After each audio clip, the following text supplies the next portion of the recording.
Hello Build Crash Course!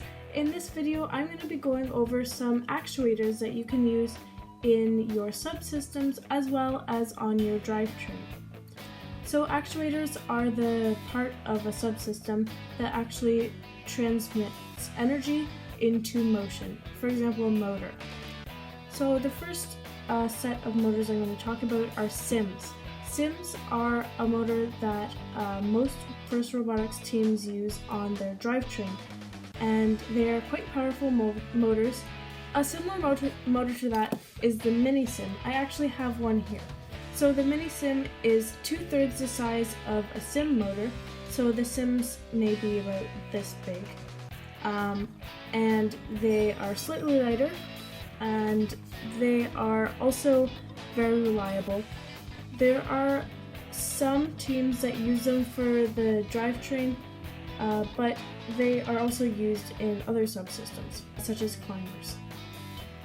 Another motor to consider is the 775 Pro, and this is specifically designed for FIRST Robotics teams and works really well in smaller subsystems.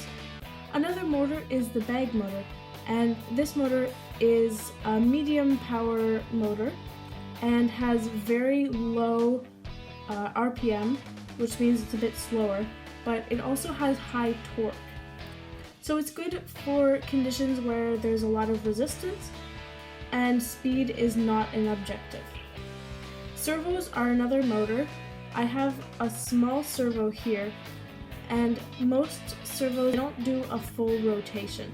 You can get some that do a full rotation, but these have very high torque.